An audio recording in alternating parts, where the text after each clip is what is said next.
We're coming to you live from training camp as we do every year at this time. But Von Miller, future Hall of Famer, was talking to the media. Let's go out and take a listen. 15th year in the league. It never gets old, especially being out of work for 4 months. Perspective kind of changes a little bit. Back when you were young, you was like, man, why we got to go to OTA? Man, I wish I was home, man. And you sit on the couch for 4 months and it's like, man, I wish I was in OTAs, man. It's good dropping the kids off, and it's good, picking the kids up from school, but I want to go to work. I go to work, and, the Washington Redskins called me, a month and a half ago and started talking and agreed to come here to Washington about a week and a day. Yeah, about a week and a day ago, and here I am. So excited to be here. Von, welcome to D.C., man. Thank you. You've been intentional last few years about where you wanted to go and the places you wanted to go. What about this organization was compelling to you? Yeah, it was extremely intentional coming here. You just can't leave Josh Allen and go anywhere, man. You just can't go from, the AFC Championship and just, go anywhere. I feel, whenever you get older too, losses, they like pile up. It seems like they just hit way harder than what they used to when you were young. And, this team is all about winning. I'm all about winning. Whatever it takes to win, I'm going to do. That's on and off the football field.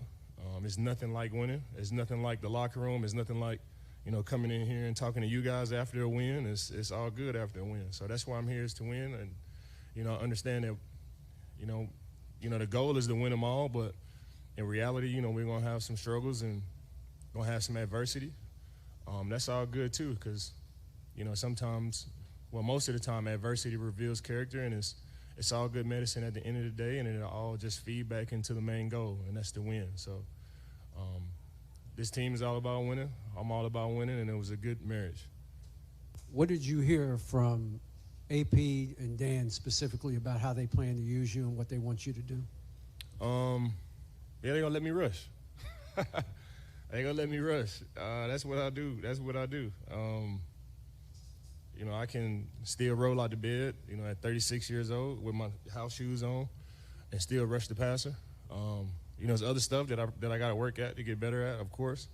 But the main thing for me is rushing the passer. I can do that right when I wake up, fresh out of sleep. So love rushing the passer. And then I'm a team guy too. I'm a team guy through and through. Those are the two things that I toot my horn on. There's nothing like being on a team with other guys. It's just like me going towards a common goal.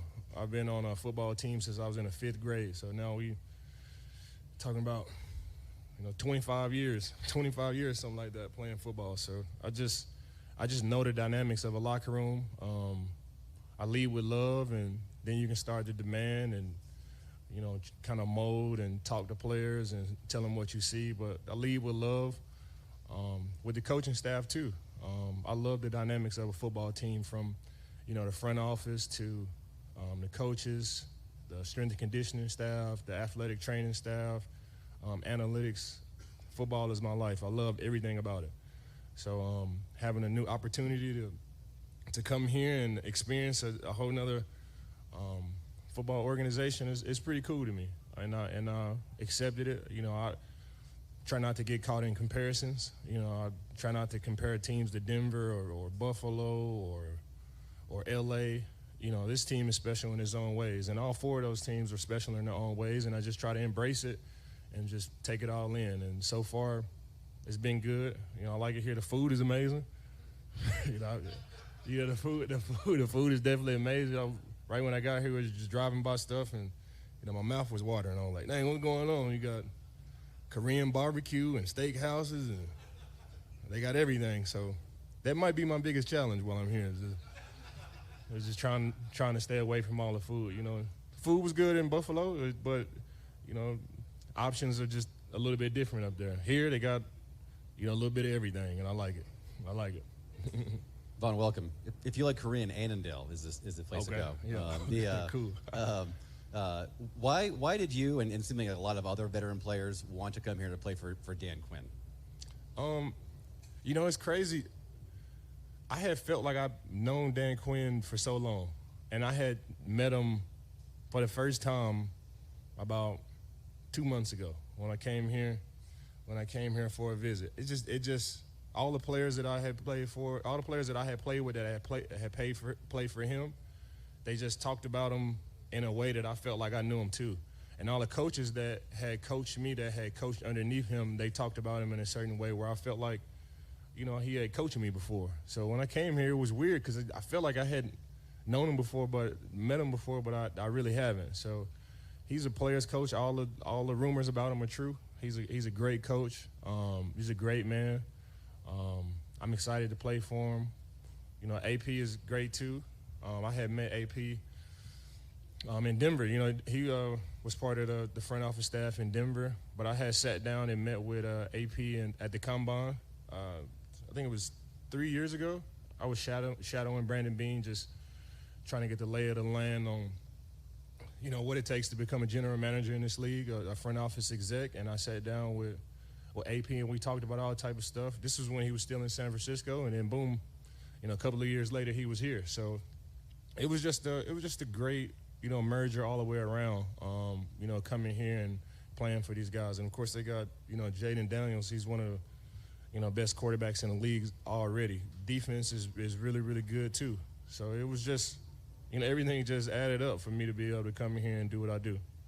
And when you mentioned the idea of you can roll out of bed and rush the passer, when you are there certain checkpoints that you hit physically where you're like, yep, still got it. I'm still the same player I've always been. I like to be optimistic about everything. You guys learn that, but when it comes to that, it's just something I've been doing my whole entire life. When I put the cleats on and I get in my stance, I can just feel it. Still quick off the ball, still twitchy. Probably not as twitchy as I was before, like when I was 21 years old. That's just life. But I still got enough twitch to still go out here and do what I do and be effective in the game. And I still feel like I have something to give to the game, on and off the football field.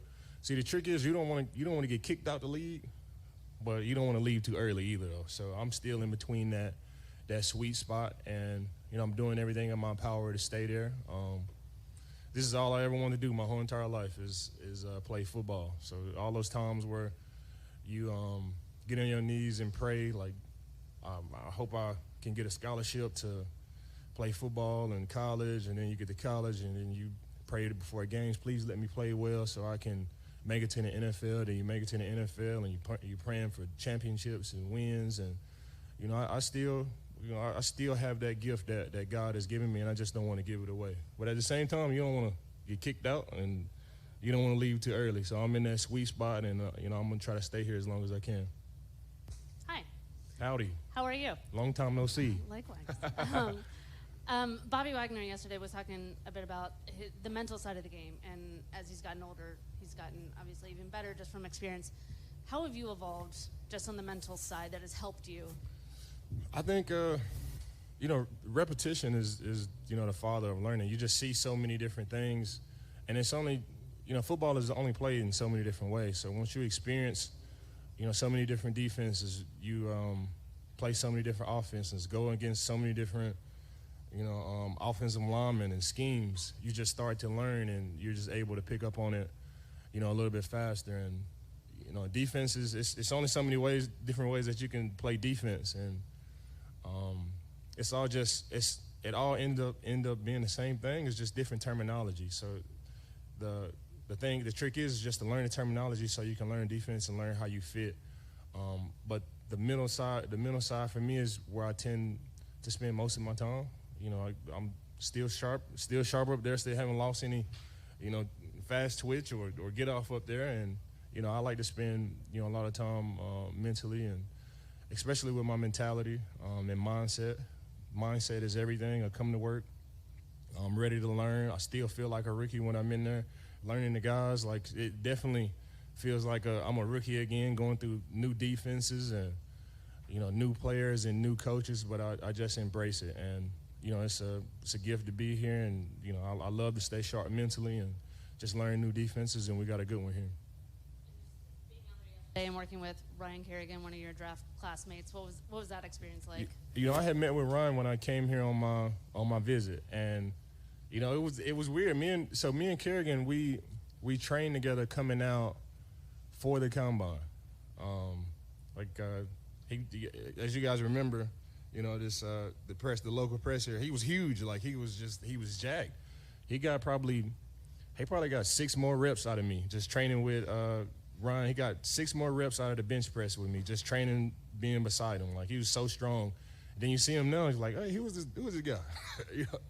But it's definitely cool, man. We came in together, we trained together, and now, he's coaching me. So it is definitely a different dynamic.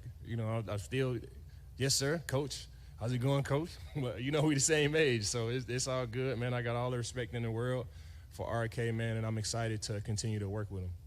Hey, Von, I'd always heard how much you love practicing, don't want to take any reps off. So as you've become more experienced, how have you adapted to having these days off to stay sharp in your game? And was it hard for you to accept that at all, as you got older?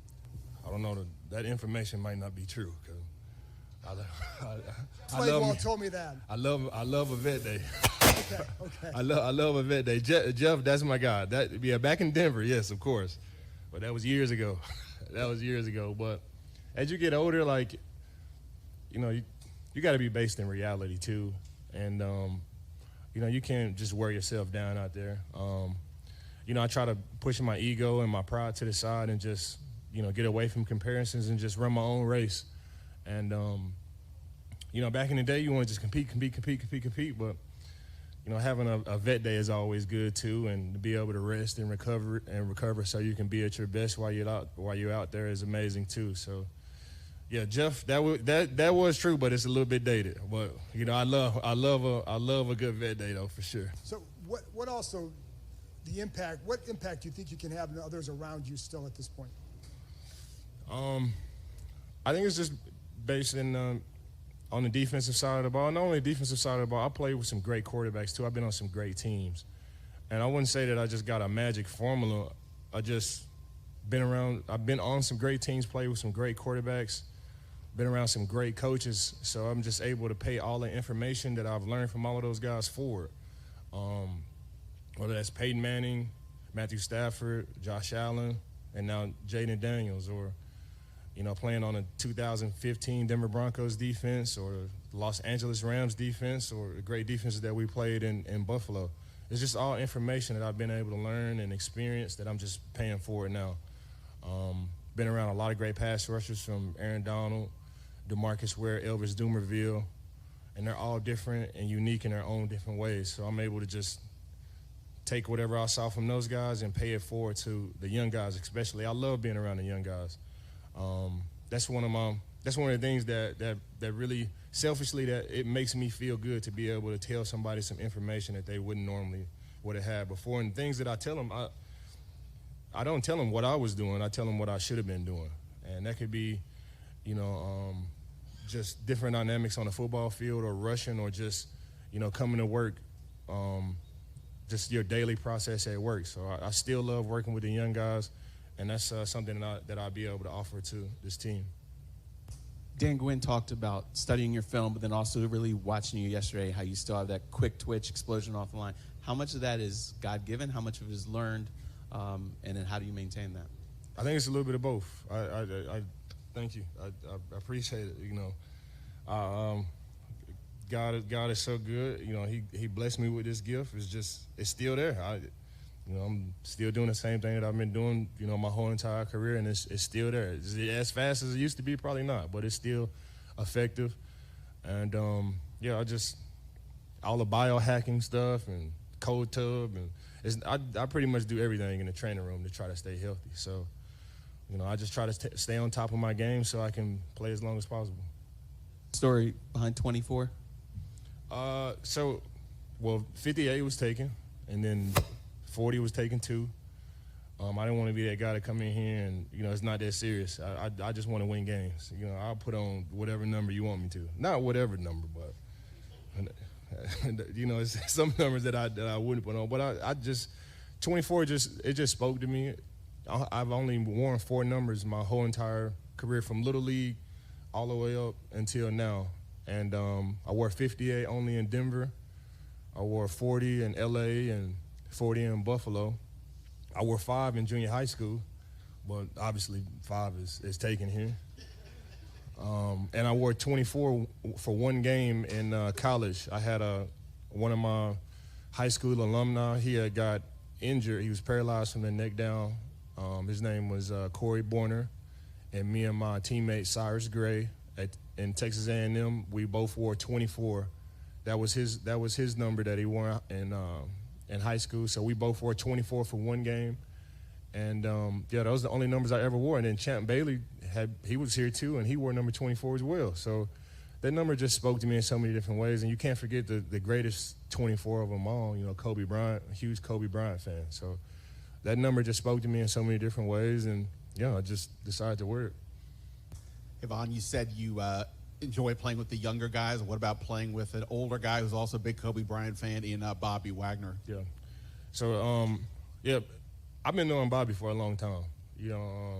He's been a great player in the league for a long time. And, success leaves clues. You just watch the best in the league and study the best in the league. Even though we play different positions, you just study the best guys, to try to pick up any clue that you can. So I've been knowing Bobby for a long time. We've crossed paths many times. He's stolen a lot of first team AP votes from me a lot of the time. So you just sit there and you watch and you see and you just observe, man. And he's a great leader on and off the football field. You look at the championship team that he's been on, and you study that team, and he was a huge part of that. I was on the opposite side of that. We were in Denver, and we had the best offense in the league, and they had the best defense in the league. And they say defense wins championships, and it was definitely true that day. And you study that film and you study that game to see what was going on. And Bobby Wagner was a huge part of that. And then you just sit back and observe all the things that he does off the field too. It's definitely a amazing opportunity to be in the same locker room with Bobby and to be able to study some of the things that he does often on the football field to try to put into my game, into my life. He's an amazing guy, amazing human being. 35 years old too, still doing it, and that's different than, rushing the passer. I get in my stance and, time snap count and go and hit a couple of moves. Bobby's all over the field, still one of the best open field tacklers in the NFL. He's able to, lead and guide so many different, positions and put the guys in one uniform call, man. He's a great leader of men, and, to be in the same locker room and the same team with him, and he's still doing it at 35 years old, man, is definitely a treat for me for sure. Your sack numbers and some other numbers last year weren't like the league leaders, but from an efficiency standpoint, you were right there with those guys. How have you learned over time to maximize your opportunities, your snaps, to still be a pretty effective pass rusher at this deep in your career? I would still like to play, but whatever role is given to me, I just got to take advantage of that. And in Buffalo, it was a learning curve at first, because, throughout my whole career, I was used to playing the whole game and to be able to set up certain moves or to be able to capitalize in certain situations of the game, whether that's second half, end of the game, first quarter or third quarter, to really just feel the game and, really just feel that offensive lineman and see what he does best and see what he doesn't do best. And, my position now is like when I come off the bench, I get in the game and I got to shoot the three right now. I'm coming off the bench and I'm dribbling and I'm shooting the three right now. I'm not passing the ball, not none of that. I'm getting the ball. I'm getting the ball and I'm shooting the three right now. I'm not running no plays. Give me the ball right now. I'm shooting it until they pull me back out. And then I sit on the bench for a little bit and I come off the bench and I shoot the three. So at first it was a learning process, in Buffalo. But I started to just figure it out, and just when I get in there, I gotta do it right now. I don't have, multiple reps to be able to set it up and figure this out and, make the mistakes here and learn from. When I get in the game, I'm shooting a three right now. Throughout your career, you've been also a big play guy. Dan Quinn and Joe Wade have talked more and more how they want to create more turnovers. What was that part of their pitch to you, and how do you accomplish that for this team? Like the fumble recovery in the playoff game against the Ravens, all those things you've done throughout your career. How can you get that done for Washington where they've needed those closeout defensive plays? Well, I mean, the biggest play, in my opinion, in football is sack, forced fumble, fumble recovery, touchdown. I haven't been able to get there yet, but I have opportunities to do it. If I can just do my job, I'll be able to impact the game. The quarterback is the most important position in probably all the sports. He's the head of the snake. So if I can just do my job, I have shots to be able to impact the game. They're also the worst ball handlers probably in sports too. So if I could just get there and I can just get a hand on the ball and be able to, create strip sacks and fumbles, that'll be my way to be able to, impact the game and help us win football games. Thank you. I appreciate you guys. That was Von Miller talking. Dude's been around a while, brother. Yeah, man. It's pretty cool to get to talk to a dude like Von Miller and just understand everything he has accomplished. What a incredible player and person. And, B, just all of that I thought was really, really neat and really, really cool.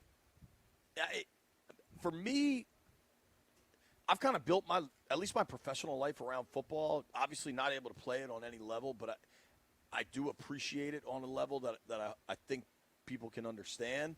Mm-hmm. To get to hear Von Miller talk about why he came to Washington and just get an idea into his personality and who he is and what he's about is just special, man. Yeah, I know he said the quarterback makes a difference. Well, you heard him say that. A defensive player talking about you don't leave Josh Allen, he'll just go anywhere. But they got Jaden over here. They understand too, and they know what that guy can do for you. So when you listen to him, you understand. The guys that do this as long as he did, as long as Bobby did, they never lose sight of the fun of it. They know it's a business, but they have fun doing it. Like he said, ain't nothing else he wanted to do in his life. I could roll out of bed. Yeah, and he enjoyed doing it. So I tell people all the time, do not let this thing get a little boring for you. If it gets boring, you're done. If you can keep the level of excitement and keep that little childhood enthusiasm, you can play this game forever. You could see it. You could hear it in his voice. Just Hell how yeah. he talked. Hell yeah. And I love the story on why he picked number 24. Yeah. And some of it was just like, man, it's not that big of a deal. I used to wear 58. 58 was taken. 40 was taken. Yeah, I wore 5. That was really taken. Right. And then to land on 24 where someone he knew was paralyzed and they wore it one game in college. And then, Champ Bailey and Kobe Bryant. That's where you give sometimes when – I remember when I wrote the little thing I say finally somebody you can – enjoy when Austin Eckler got number 30. They used to get guy tomorrow. It's just a number. It ain't your number. You don't and whoever that guy. If you remember you sending that stuff to me, that's what it means. You don't understand how deep it goes with some people. It's important. People can get through a whole career with the mindset that they took a number for and why they play for it. So when you hear guys paying for numbers, want to buy numbers. It's because of that type of stuff. It's not just a number. No, the number itself means absolutely nothing. It's the meaning with it that means something. But I liked how he owned it both ways. Like, it's not that big of a deal. So then when I had to figure one out, 24 just made sense. It just spoke to me. And I just think that's really cool, man. The way he talked about Bobby Wagner, the way he talked about – how about what he said about the food? He's like, the food was good in Buffalo, just the options were limited. Here you got – Korean barbecue. Yeah. Oh, he don't understand how much he got now. Right. we can take a ride out, Vaughn. You got options. You got options, dog. You can go Korean barbecue steakhouse. You get you some half smoke. You can go get you some Ethiopian food. You get whatever the hell you want. Russian food, Italian, whatever you want, you get it. You know what was interesting is I was talking with Mark Klaus, the team president, at that media thing, and Klaus has lived like up and down the East Coast, Jersey, Philly, New York, a lot of places. And I asked him, what's different here in D.C.? He's like, it's just so cosmopolitan. There's just so many different cultures, and it's all so compact. And I think sometimes, you've lived here for 30 years. I've lived here almost my entire life. Like, we kind of don't think about it, but that's not the norm everywhere. It's not. There's access to everything. Access to everything, and believe me, I have probably tried everything around here, too. I believe you. I like to eat, brother. I know you do. I think you'd like to eat right now.